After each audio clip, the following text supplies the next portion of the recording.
सम्माननीय professor Rajesh Kumar Sharma sir, Hindi विभाग के प्रभारी, कार्यक्रम के संयोजक डॉक्टर रवि कुमार गौड़ जी, मेरे ख्याल से पूरा हिंदी विभाग यहाँ उपस्थित है। मेरे भक्त कर्म के बावजूद तो सच कहूँ तो मैं एक ऐसे अपराध का अपराधी मान लिया गया हूँ, जैसा कि इस समय में होता ही है, जो मैंने किया नहीं है। मैं 11:40 से निरंतर यात्रा कर रहा हूँ और पहुँचते पहुँचते 2:15 बज गए। तो निराला की कौन कहे, मैं तो गाड़ियों के पीछे जो लिखा हुआ नहीं होता, लटक मत फटक, नीम का पेड़, अरे थोड़ा सा भूल गया हूँ कि नीम का पेड़ चंदन से कम नहीं, गौर कीजिएगा, नीम का पेड़ चंदन से कम नहीं, हमारा गांव किरवाड़ी किसी लंदन से कम नहीं। और अंततः जो मिला वो तो ये था कि गाड़ी मत समझो मुझे, मैं सड़कों की रानी हूँ और ड्राइवर मेरा आशिक, मैं उसकी दीवानी हूँ। तो प्रातः द्वार पर आया जननी नए छंद पार कर वाली क्लासिकियत जो है रफू चक्कर हो गई है। और सबसे सस्ता और फूहड़ जो वाक्य है वही मेरे पास बचा है इन 2.5 घंटों के ट्रैफिक जाम में। तो जो बचा है उसी से काम चलाना होगा। शमशेर बहादुर सिंह कह के गए हैं ना, कभी घंघोल देता है व्यक्तियों के जल, हिला मिला देता कई दर्पणों के जल। तो मैं घंघोल दूंगा व्यक्तियों और दर्पणों और काव्यों के जल को, आप लोग अलग अलग करके समझ लीजिएगा। मैं व्योमेश शुक्ल हलफ उठा के कहता हूँ कि मैं मूलतः कवि हूँ, तो मेरी बातचीत को कवि जनोचित उच्छ्वास की तरह सुनिएगा। नागरिक जानी सभा है हिंदी की सबसे प्राचीन जीवित संस्था, और मैं बहुत लड़ झगड़ के उसका प्रमुख बना हूँ। उसकी अंतर कथाएं आप अपने गुरुजी लोगों से पूछेंगे तो उनको बता देंगे। लेकिन वो एक जगह और कवि होना एक जगह। सच तो वही है जैसा कवि कह गया था मुझसे कुछ देर पहले कि ड्राइवर मेरा आशिक है, मैं उसकी दीवानी हूँ। मैं कविता का एक दीवानावार पाठक, और उसमें भी निराला की बात है। निराला को सवाल है कि निराला अगर मंजिल है तो आप कौन से रास्ते से होकर निराला तक पहुंचते हैं। निराला तक पहुंचने के बहुत से रास्ते हैं। एक रास्ता है, एक हाईवे, उसका नाम है रामविलास शर्मा मार्ग। एक दूसरा राजमार्ग है, उसका नाम है वादी शुक्ल मार्ग। एक और रास्ता है दूरनाथ सिंह मार्ग। ऐसे अनेक रास्ते हैं निराला तक पहुंचने के। आप कहीं से भी चलेंगे पहुंचेंगे वहीं। तो रास्ता कोई भी लिया जा सकता है। फिलहाल मुझे शमशेर वाले रास्ते पे चलना रास आ रहा है। भूल कर जब राह भटका मैं, तुम ही झलके हे महाकवि, सघन तम की आंख बन मेरे लिए, अकल क्रोधित प्रकृति का विश्वास बन मेरे लिए, झलके प्रमन तुम। आगे न जाने क्या क्या और है, ऐसा ही इसी शब्दावली में अंत में बड़ी दिलचस्प बात है। शमशेर कहते हैं निराला से, शमशेर खुद जिन्हें कवियों का कवि कहा गया है, जो समझ नहीं आते आसानी से, दुरूह हैं, गूढ़ कवि हैं, शमशेर कहते हैं कि काश मैं तुम्हें उतना समझ भी पाता जितना चाहता हूं। ये कविता की पंक्तियां हैं, शब्द कुछ हेर फेर हो गया होगा। शमशेर निराला के प्रति जो उनकी कविता है, कुछ कविताएं की बिल्कुल पहली कविता, उसमें अंत की दो पंक्तियों में ये कह रहे हैं कि काश मैं तुम्हें उतना समझ भी पाता जितना चाहता हूं। तो दशा तो वही है, प्यार बहुत है और प्यार करने के लिए समझना जरूरी नहीं है, बिना समझे भी प्यार किया जा सकता है। मैं सोचता था कि कुछ नई बातें कहूंगा, ऐसा जो कुछ न कहा गया हो तो ये संभव नहीं है।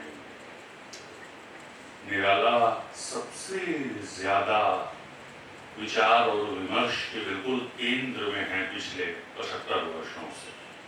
पिछले 75 वर्षों से क्या, पिछली पूरी सदी में जिस एक कवि व्यक्तित्व पर सबसे अधिक लिखा, पढ़ा, सोचा और समझा गया है, श्रीमद गोस्वामी तुलसीदास के बाद या उनके समकक्ष भी निराला है वो कवि। निराला पर नया, तो मैं नए शब्द पे थोड़ा रुक गया। नवता है एक बीज शब्द निराला की कविता का। नया जो है उनकी अभिरुचि और उनके सरोकारों के बिल्कुल केंद्र में है। अगर आपको निराला को समझना है तो नया या नए शब्द के जितने समानार्थी शब्द उनकी कविता में हैं, उनको खोजने लगिए निराला रचनावली में से। आप बहुत दिलचस्प निष्कर्षों तक पहुंच सकते हैं। नवगति, नवलय, ताल छंद नव, नवलकंठ नव, जलद मंद्र नव, नव नभ के नव विहग वृंद को, नव पर नव स्वर, इतनी नवता चाहिए। और हमको लगता है कि ऐसा इतिहास में पहली बार घटित हो रहा है कि कोई नवता का इतना आकांक्षी है कविता में, कविता के बाहर जो कुछ होता है वही तो कविता में घटित होता है। हम अपनी जिंदगी के वजन पर कविता लिखते हैं मित्रों, जान लीजिए। अगर जिंदगी आप जिएंगे 2 × 2 = 4 वाली, तो कविता भी वैसी ही लिखेंगे, कैशियर वाली। जिंदगी में कैलकुलेटेड रिस्क लेंगे। वो याद है ना, आज के साहित्यकार का आयुष्य क्रम मुक्ति बोध ने बताया है एक साहित्य की डायरी में। महानों से व्यक्तिगत संपर्क, कुछ एक पुस्तकों का प्रकाशन, घर में सोफा सेट, एरिस्टोक्रेटिक लिविंग, सुखद सुरक्षित व्यावसायिक वैवाहिक जीवन, तो उससे वैसी ही कविता पैदा होगी। निराला ने इन सारी सीमाओं को मानने से इनकार कर दिया और सिर्फ इनकार नहीं, इनकार पर बहुत चर्चा हुई है। हम लोग नवता पे थोड़ी देर रुके, तो ये नवता जो है वैसे ही उनकी अभिरुचि और सरोकारों के केंद्र में है, जैसे वो कालिदास के यहाँ प्रति नव जपान पुष्प रक्तम दधानी, नव मेघ शब्दात, नए मेघों का नया शब्द।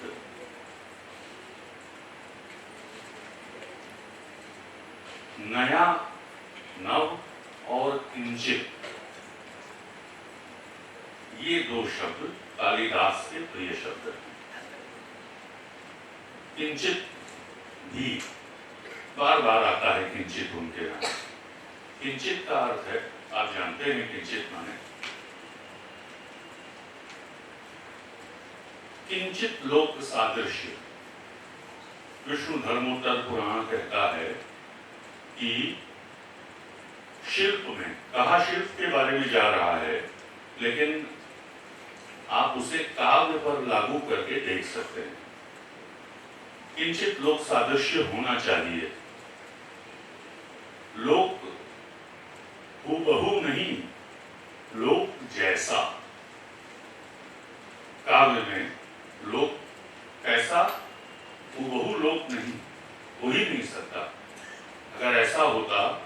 तो मैं लिखता अग्नि और मेरी जीभ जल रही होती, मैं लिखता पानी और मैं भीग गया होता ना। तो किंचित लोक सादृश्य जो है विष्णु धर्मोत्तर पुराण का वही है, जिसका अर्थ अगर मैं बहुत सरल करके कहूं तो होता है वही नहीं वैसा।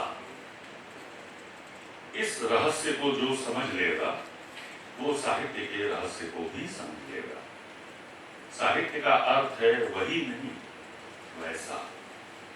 इसीलिए यथार्थ के अभिग्रहण की जब बात आती है तो हम लोग कंफ्यूज हो जाते हैं। यथार्थ यथा तथ्यता का नाम नहीं है, और एक यही शब्द इतना बड़ा है जो एक अंग्रेजी की उक्ति है ना, socialism is like hat that has lost its shape because everybody hears it. तो यथार्थ एक ऐसा शब्द है जिसने अपना मूल अर्थ खो दिया है कहीं पर, क्योंकि एक ऐसा टोपा है वो जिसको मैं भी पहनता हूं इतना बड़ा सर लेके, और कोई छोटा सा शिशु भी पहनता है इतने बड़े सर वाला, तो उसका कोई आकार नहीं है। बाल्जाक का यथार्थ अलग है, एमिल जोला का अलग है, मैक्सिम गोर्की का अलग है, प्रेमचंद का आदर्शोन्मुख यथार्थवाद अलग है। तो भारत का यथार्थ क्या है? मेरी अपने एक विदेशी मित्र से बात हो रही थी, उसने मुझसे पूछा कि तुम्हारे और मेरे यथार्थवाद में क्या अंतर है। तो मैंने कहा कि यथार्थवाद की तो मैं नहीं जानता अपने विदेशी मित्र से, लेकिन तुम्हारा यथार्थ यथार्थवादी है और मेरा यथार्थ काल्पनिक है। काल्पनिक कह के यथार्थ की अवज्ञा या उपेक्षा में नहीं कर रहा हूं। ध्यान दीजिएगा, थोड़ा गूढ़ हो रहा हो तो भी ध्यान देने की बात है। फिर मैं लौट के चला जाऊंगा, ड्राइवर मेरा आशय करना उसकी वहां पे। हमारा यथार्थ काल्पनिक है क्योंकि यथार्थ का अनुभव आप दो ही तरीके से करते हैं, वह या तो स्मृति है या कल्पना। यथार्थ का अनुभव अपने आप में दो ही इयत्ताओं में प्रतिफलित होता है, या तो वह स्मृति बनकर आता है या कल्पना बनकर। इसीलिए काव्य पर भी वो लागू होता है यह सादृश्य, और इसीलिए जो भारतीय सौंदर्य दृष्टि है पश्चिम की सौंदर्य दृष्टि से जो अलग है। सब लोग आजकल भारतीयता का बड़ा हल्ला है ना चारों तरफ, भारतीय ज्ञान परंपरा, Bharatiya Vidya, Indian knowledge system आदि आदि। जब अलगाने के बिंदु बताने हों तो ज्यादातर एक चुप्पी छाई रहती है। लेकिन एक अंतर हमको बिल्कुल देखने को मिल रहा है निराला के एतबार से, वो ये है कि हमारा जो यथार्थ है वो किंचित लोक सादृश्य पर अवलंबित, जैसा कि कालिदास के नवता है निराला के नाम, और निराला के व्यक्तित्व में शक्ति और सौंदर्य का ऐसा मेल है जो उसके पहले या उसके बाद भी आप कह सकते हैं बहुत मुश्किल से वो संश्लेषण घटित होता हुआ दिखाई देगा।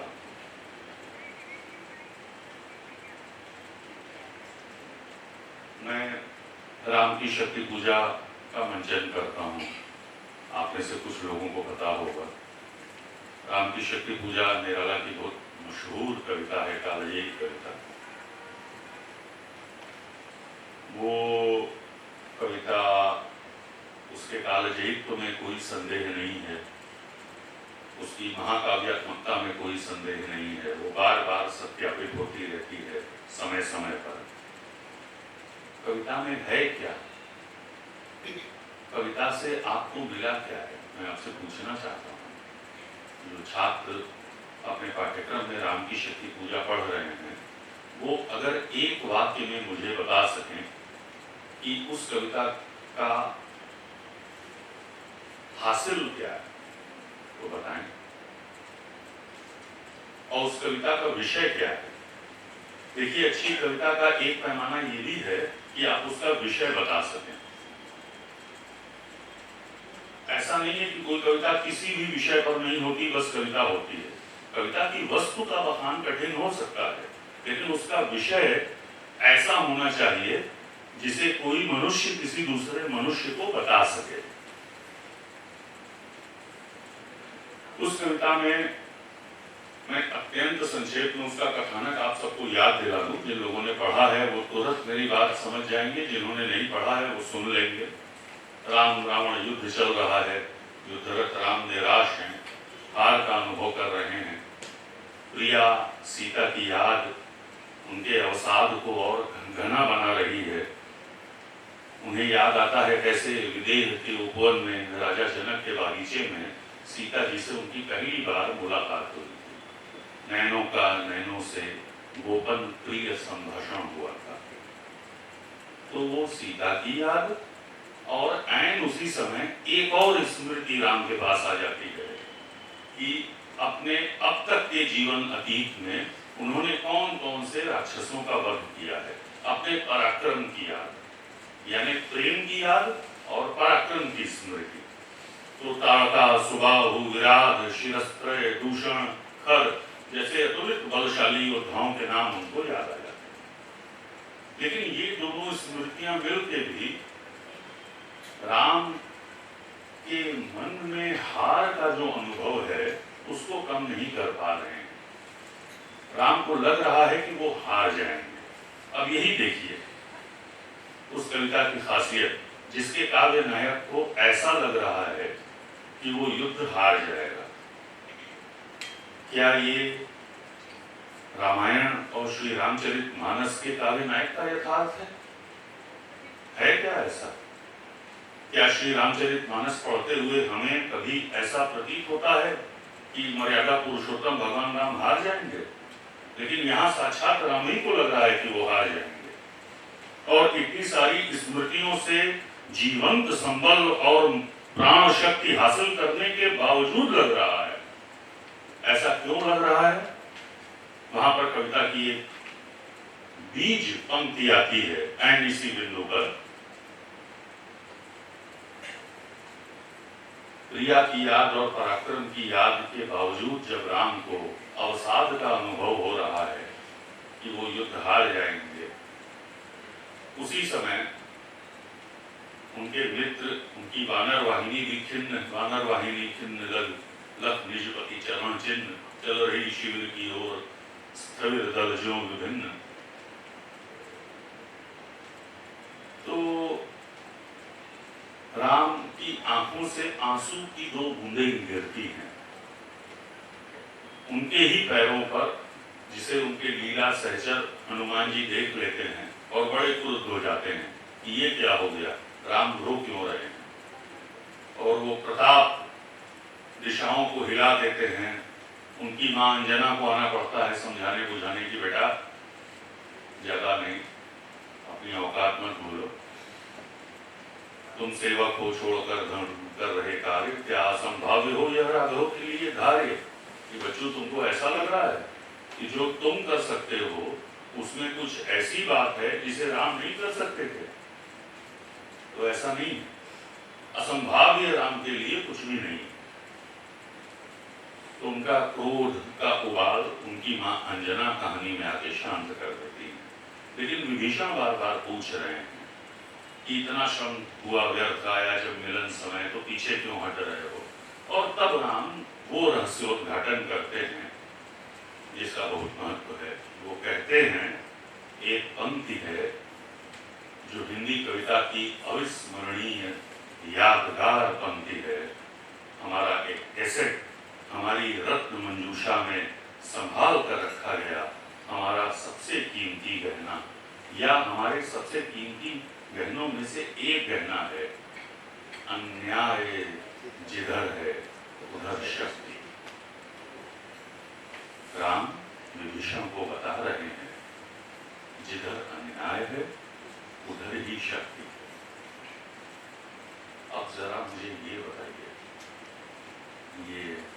क्या सिर्फ हमारे काव्य नायक राम का अनुभव है? जी नहीं, ये हमारा, आपका, हम सबका, हमारी प्रतिदिनता का, हमारे रोजमर्रा की रगड़ घस का, हमारे ट्रैफिक जाम का, हमारे अपमान का, हमारी उपेक्षा का, हमारी बेरोजगारी का, हमारे प्रति हुए समस्त अन्यायों का, हमारी आत्मवत्ता पर होने वाले सभी आक्रमणों का बखान है इस पंक्ति में। अन्याय जिधर है उधर शक्ति।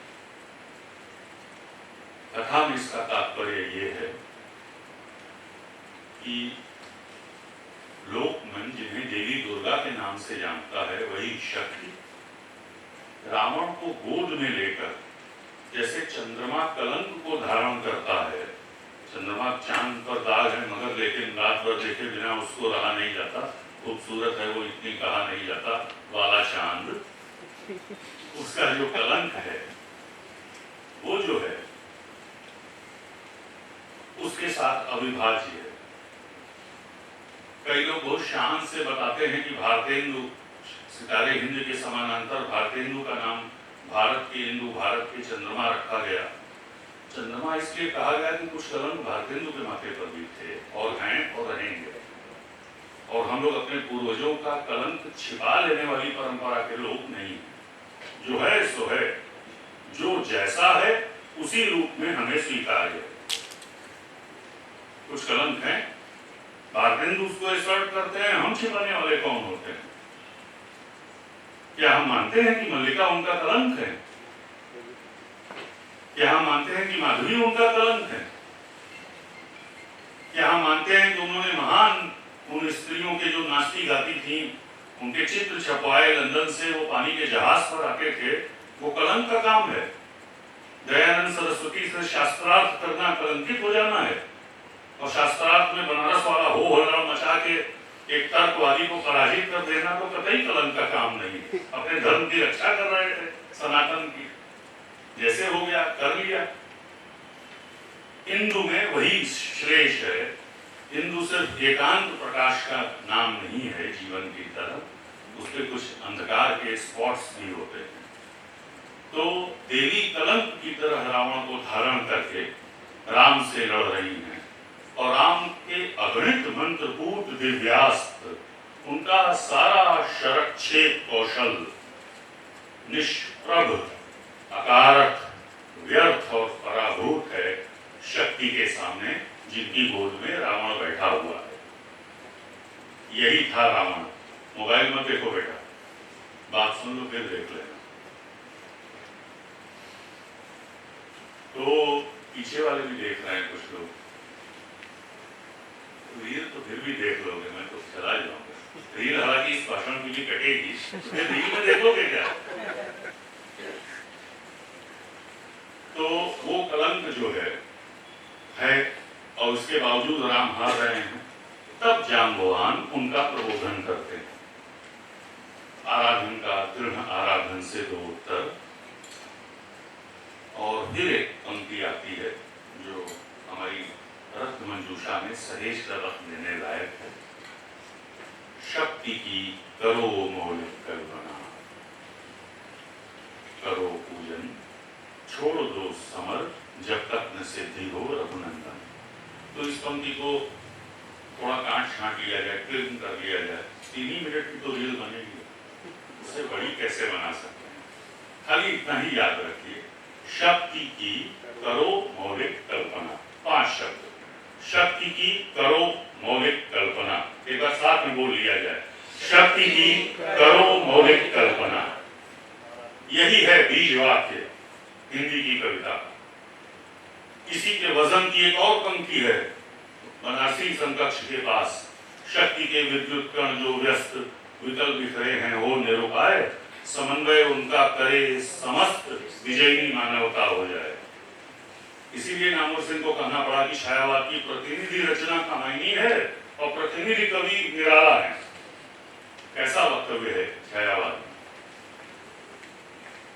तो छायावाद शक्ति का काव्य है, ये बात एक स्थापित तथ्य है, लेकिन शक्ति और सौंदर्य का ऐसा एसिमिलेशन, ऐसा अनूठा संश्लेषण कभी हुआ हो तो हुआ हो, उस दौर की एक ऐतिहासिक उपलब्धि है। 1920 से 1940 के बीच की कालावधि की, जिसमें वो बिरवा लगाया गया और वैसे लहलहाया वटवृक्ष बन के, जिनको आगे चल करके नई कविता की बहस में विजयदेव नारायण शाही को महामानव मानना पड़ा। आज की तारीख में वो नई कविता के उन मूर्धन्यों को लघु मानव कहते हैं। अगर वो लघु मानव थे, हमारे पूर्वज अध्ययन मुक्ति बोध, खुद शाही, रघुवीर सहाय, शमशेर आदि आदि, तो हम लोग क्या हैं फिर? मक्खियां हैं पहाड़ पे बैठने वाली। अगर वो लघु मानव थे उन महामानवों के समकक्ष, जो कि सच है, उस छायावाद के चतुष्टय के सामने। बहरहाल फिर राम शक्ति की करो मौलिक कल्पना, समर छोड़ के 9 दिन की पूजा करते हैं और 108वां नील कमल देवी चुरा ले जाती हैं कि देखें राम अब क्या करते हैं। राम को याद आता है कि उनकी माँ उनकी आंखों को कहती थी, माता मुझे सदा राजीव नयन, तो अपने तुणीर से अपना ब्रह्मशर उठाकर अपनी आखिरी 108वें फूल के स्थान पर अर्पित कर देने के लिए उद्यत हो जाते हैं। तब देवी दोबारा प्रकट होती हैं, उनकी अभ्यर्थना करती हैं, उन्हें आशीष देती हैं और उनमें लय हो जाती है, यानी सत्य में शक्ति का विलय हो जाता है। होता है दुनिया में कभी? आपने देखा है ये होते हुए, सत्य और शक्ति को एक साथ? यही है काल्पनिक यथार्थवाद, यही है कालिदास का उत्तराधिकार। जो जिंदगी में नहीं होता उसे निराला कविता में संभव करके दिखाते हैं। और यही मंगल कामना, यानी पुरानी शब्दावली का इस्तेमाल करके कहें तो यही यूटोपिया हिंदी कविता का आदर्श है। आपको मालूम है उस कविता को राष्ट्रीय आंदोलन से भिड़ा कर देखें अगर आप, तो सत्याग्रह क्या है? वो शक्ति की मौलिक कल्पना का नाम है। प्रतिरोध के एक अस्त्र के तौर पर अहिंसा और सिविल नाफरमानी को इस्तेमाल करना, इस महादेश को उस मार्ग पर प्रवृत्त करना शक्ति की मौलिक कल्पना है। जो मोहनदास करमचंद गांधी नाम का आदमी 1914 में वहां से लौटने के बाद 1947 तक कभी सफल कभी ज्यादातर असफल होकर दोहराता रहता है। शक्ति और सत्य को मिला लेने के संकल्प के साथ शक्ति की मौलिक कल्पना करता रहता है। ये है कविता का हासिल। कितनी दूर तक वो कविता जाती है। मित्रों, कल मैंने एक बात कही थी हिंदू कॉलेज में कि 60-70 वर्षों तक किसी चीज का लेजेंड बना रहना बहुत बड़ा आश्चर्य है। 100 वर्षों तक होता नहीं दुनिया में ऐसा। ये दुनिया, आप सब गुरुजन वृंद यहाँ बैठे हुए हैं, प्रोफेसर शर्मा सर मंचस्थ हैं, दुनिया बहुत तेजी से बदल रही है। इंस्टाग्राम रील से भी तेजी से बदल रही है। आपको पता है विश्व स्तर पे ध्रुवीकरण जो है, हमारे ट्रैफिक जैम में और हमारे वक्तव्य में, इस आयोजन के संभवन में कितना बदल जाएगा, कहाँ चला जाएगा। प्रतिपल परिवर्तित व्यूह भेद कौशल समूह, राक्षस विरुद्ध प्रत्यूह, क्रुद्ध कवि कपि विषम हूह। ये जो पंक्ति है राम की शक्ति पूजा के पहले अनुच्छेद की, तो प्रतिपल परिवर्तित व्यूह भेद कौशल समूह। अमेरिका किस ओर खड़ा है, रूस कहाँ है, चीन कहाँ है, स्वयं भारत की रणनीति क्या है? क्या स्पष्ट है आप लोगों के मन में? क्या स्पष्ट है किसी के भी मन में? आने वाले 2 महीने में क्या होने वाला है, रणनीतिक परिवर्तन जितनी बेसंभाल तेजी से घटित हो रहे हैं, क्या हम सब जानते हैं? नहीं जानते। उसको पूरा का पूरा जानना संभव नहीं है और पूरा का पूरा जानना आवश्यक भी नहीं है मेरे ख्याल से। लेकिन वो यथार्थ है, वो जो परिवर्तन हो रहा है, ध्रुवांकों पर जिस तरह से शक्ति संरचना बदल रही है, उसका रिफ्लेक्शन यथार्थ के ऐसी क्वांटम फिजिक्स का रिफ्लेक्शन कविता के भीतर कर पाना, यही है वैज्ञानिकता कविता की। और वो निराला करते हैं राम की शक्ति पूजा। निराला का संबंध जैसा कालिदास के साथ है अपने अतीत और अपनी परंपरा के साथ, वैसा ही अपने भविष्य के साथ भी है। मित्रों, मुश्किल ये है, एक मुश्किल ये भी है कहा जाए तो, कि निराला का उत्तराधिकार, निराला की कविता का सातत्य हम तक आते आते यह किंचित खंडित हो गया है। हम खंडित उत्तराधिकार के वाहक हैं। 70 और 80 के दशक में प्रगतिवादी आंदोलन के रिवाइव होने के युग में, कविता की वापसी के युग में, हिंदी के मूर्धन्य कवि जो थे उस युग के, अभी भी हैं उनमें से कई लोग, आप सब उनसे वाकिफ हैं, अरुण कमल, राजेश जोशी की जो पीढ़ी थी, 70 के दशक की, 7वें दशक की, 8वें दशक की पीढ़ी, इन सब ने अपनी गद्य पुस्तकों में, अपनी आलोचनात्मक पुस्तकों में ये बार बार कहा है कि निराला के यहाँ भाषा की सरलता का जो आदर्श है वही हमारा वरेण्य है। यानी राजे ने रखवाली की और महंगू महंगा रहा, और अबे सुन रे गुलाब कर पाई तूने खुशबू और रंगो आप, खून चूसा खाक का तूने अशिष्ट डाल पे इतरा रहा है, कैपिटलिस्ट टाइप की जो पंक्तियां हैं, जो तत्काल रेडीमेड ढंग से हमको समझ में आ जाती हैं और हम उनको किसी कमोडिटी की तरह इस्तेमाल कर लेते हैं, उतने ही वह आता लोटू कलेजे के करता पेट पीठ दोनों मिलकर हैं एक, चल रहा लकुटिया के, एक ऐसी कविता जिसके अन्वय की कोई आवश्यकता ही नहीं है, वो साक्षात अन्वय है। हमको पता है कि मुक्त छंद के प्रथम पुरुष है निराला। जिस किसी ने भी परिमल का प्रास्ताविक पढ़ा है, उसी से वो मुक्त छंद का घोषणा पत्र है परिमल का की जो भूमिका है निराला के कविता संग्रह परिमल की, तो वो टूटे तो सकल मंद कलिके दिशा ज्ञान गत हो बहे छंद, वो बार बार कह रहे हैं कि कैसे इन आत्यंतिक आवश्यकताओं की वजह से उनको छंद का बंधन तोड़ना पड़ा है। ये तो तय है कि निराला ने छंद का बंधन तोड़ा है।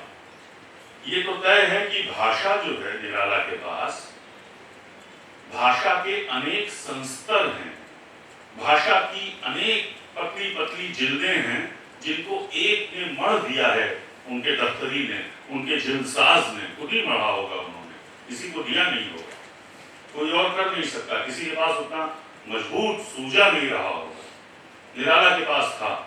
निराला की कवि दृष्टि में गुथ गए हैं वो सब के सब रजिस्टर्स, जिसमें वो नए पत्ते के प्रार्थना परक गीत भी हैं और अनामिका की ऐसी राम की शक्ति पूजा जैसी बिल्कुल संस्कृत की शब्दावली में लिखी गई कविता भी है, और अबे सुनबे गुलाब भी है।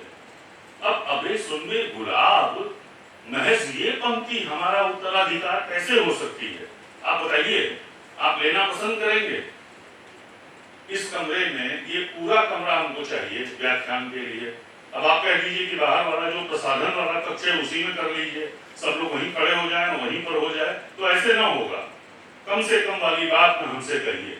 हमको असमाप्त, अखंडित, अनन्य निराला की प्रतिमा चाहिए अपने लिए, पूरा निराला का वांग्मय चाहिए। कम में हम नहीं मानेंगे, आधा अधूरा निराला जो है हमें नहीं चाहिए। और जो भी कह रहा है ऐसा आधे निराला का प्रस्ताव जो भी कर रहा है, या निराला के भीतर मैं विषयांतर नहीं करना चाहता अपने छात्र मित्रों के सम्मुख। मैं यही रुका रहूं तो बेहतर होगा कि जो भी ये आधा अधूरा करना चाहता है निराला को, वो अपनी कविता के लिए, अपनी कवि दृष्टि के डिफेंस के लिए निराला की समूची कविता के एक हिस्से को प्रासंगिक मानता है।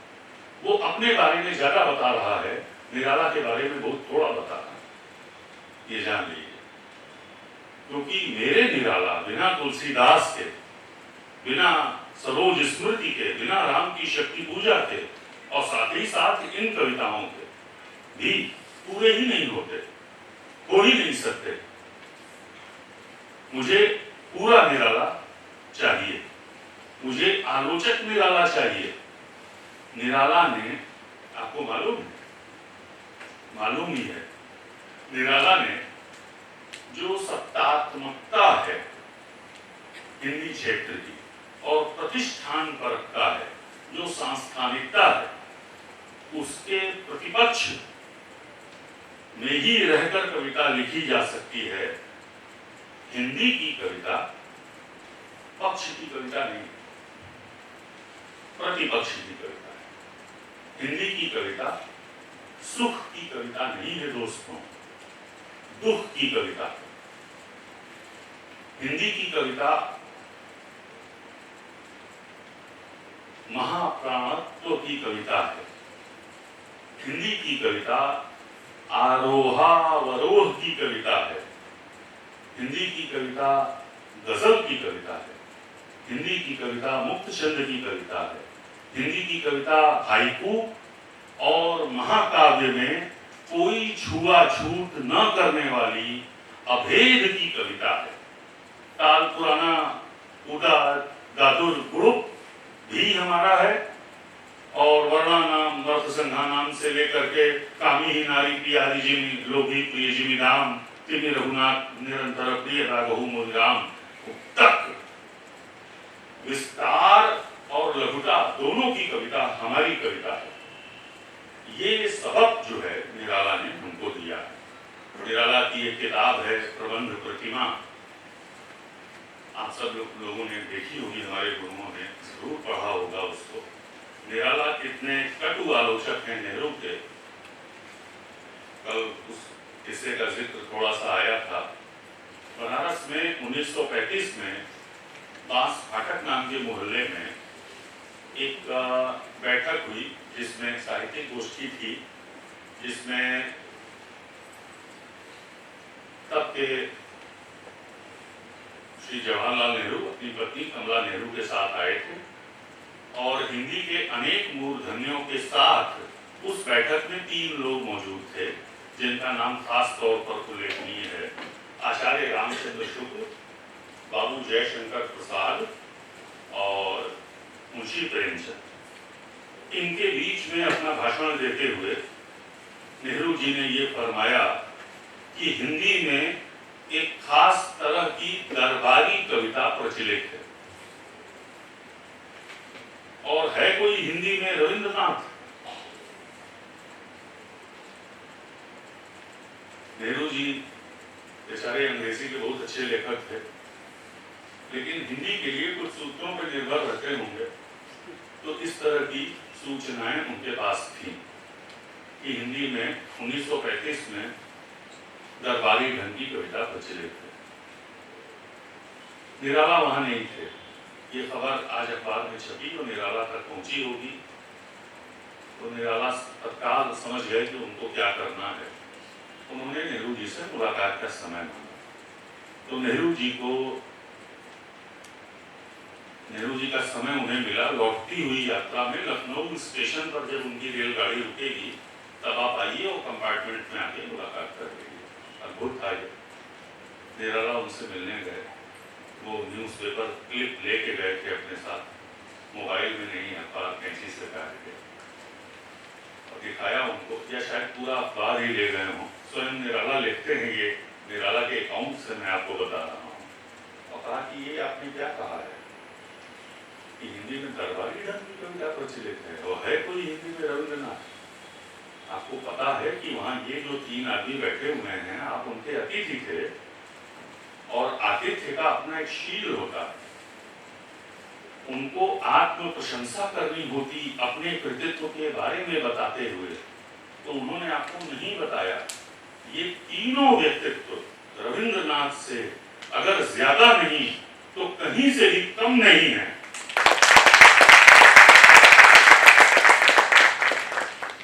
ये कहा रामचंद्र शुक्ल प्रेमचंद और जयशंकर प्रसाद के बारे में निराला ने नेहरू से। लेकिन अगर मैं आधा किस्सा सुनाऊं तो बात पूरी नहीं होगी। आजादी के ठीक बाद जो एपेक्स बॉडी ऑफ लिटरेचर है, आप जानते हैं, साहित्य अकादमी के पहले अध्यक्ष थे नेहरू जी। नेहरू जी ने अध्यक्षी की कुर्सी पर बैठते ही जो पहला निर्णय लिया था वो था निराला को एक फेलोशिप देने का। एक ऐसी फेलोशिप जो 100 रुपए या 125 रुपए की थी, और जिसके बारे में अध्यक्ष ने ही एक टिप्पणी लिखी थी कि चूंकि निराला बहुत खर्चीले व्यक्ति हैं, तो ये पैसा उनकी बहन महादेवी वर्मा को दिया है। निराला तो पूरे पैसे की जलेबी खरीद के सांवों को खिला देते। बच्चन सिंह ने किस्सा सुनाते थे कि तारागंज में एक बार तागे से घूमते हुए मूर्धन्य आलोचक, हिंदी साहित्य का दूसरा इतिहास के लेखक प्रोफेसर बच्चन सिंह, जिन्होंने निराला के जीवन काल में उन पर पहली पुस्तक पूरी लिखी थी, रामविलास जी से भी पहले, क्रांतिकारी कवि निराला नाम की, जो शायद उनके शोध प्रबंध का हिस्सा था या ऐसा ही कुछ। निराला के साथ घूमने गए तो निराला जो है वृक्षों को सिविल लाइन्स के ऐसे पकड़ लेते थे और कुछ उनसे कहते थे पेड़ों से, बच्चन सिंह को तब समझ में नहीं आया। जब बाद में उन्होंने उर्दू की कविता पढ़ी, वो वृक्षों को जाके उर्दू गजल का वजन सुनाते थे। वृक्षों से बात करनी होती है साहब, निराला बनने के लिए मत कोशिश करिए, बहुत कठिन है, किताब का दरिया है, तो डूबते जाना है। ऐसे थे निराला। और एक बार वहीं दारागंज पे उतरे और जेब में कुछ था नहीं, तो बजाज कपड़े वालों की दुकान थी, उससे किराए का पैसा उधार मांगने तत्क्षण गए। बच्चन सिंह उनके साथ थे। बच्चन सिंह उम्र में कम थे और आज्ञाकारिता में उन्होंने फट से पैसा निकाला। उनको एक मौका मिल गया कवि को उपकृत करने का, और उन्होंने भाड़े का पैसा दे दिया। निराला जब तक उधार लेके आते तब तक पैसा दिया जा चुका था, ताना भूल के जा रहा था। निराला को क्रोध आ गया। उन्होंने बच्चन सिंह से कहा, आई कैन परचेज यू, मैं तुमको खरीद सकता हूं। इतना धनी होना चाहिए, बिना धन का धनी कवि से ही संभव है ऐसा। इसीलिए हमारा यथार्थ काल्पनिक, वो यथार्थवादी यथार्थ नहीं। जब कड़ी मारे पड़ी दे ले लिया, ये पंक्ति लिखी तो पीठ दिखाते थे अपनी, देखो देखो ओड़ा पड़ा हुआ है पीठ। लोग देखते थे, हाँ पड़ा है, कौन मुंह लगने जाए, गुस्सा आ जाएंगे तो हो जाएगा काम। केदारनाथ सिंह की एक किताब है मेरे समय के शब्द। त्रिलोचन जी और केदार जी मिलने गए हैं निराला से। केदार जी की हवा टाइट है बिल्कुल डर के मारे, और एक शब्द का अर्थ पूछते हैं वो त्रिलोचन से, अर्घान। वो कहते हैं कि ये अवधी का है, ये भोजपुरी का है, बताओ। तो त्रिलोचन जो जवाब देते हैं उससे वो संतुष्ट नहीं होते। उनके कमरे में 2 तस्वीरें थी, एक गोस्वामी तुलसीदास की और एक शेक्सपियर की, क्योंकि वो अपना मुकाबला मानते थे इन्हीं दोनों से। कभी कभी गोस्वामी जी को अपने चमरौधे से कुछ पीटते भी थे, अपने मनोविच्छेद में, गुस्से में, कैसा लिख के गया है, हाँ हो नहीं पा रहा है। मुकाबला उन्हीं से था। इसीलिए देखिए वो जो सबसे मार्मिक प्रसंग है, अगर आप राम की शक्ति पूजा को तनिक ध्यान से पढ़ें तो उन मौकों की पहचान कर सकते हैं जिसमें वो गोस्वामी जी से मुकाबला कर रहे हैं। नैनों का नैनों से गोपन प्रिय संभाषण, पलकों का नव पलकों पर प्रथमोत्थान पतन, सिहरा तन क्षण भर भूला मन, लहरा समस्त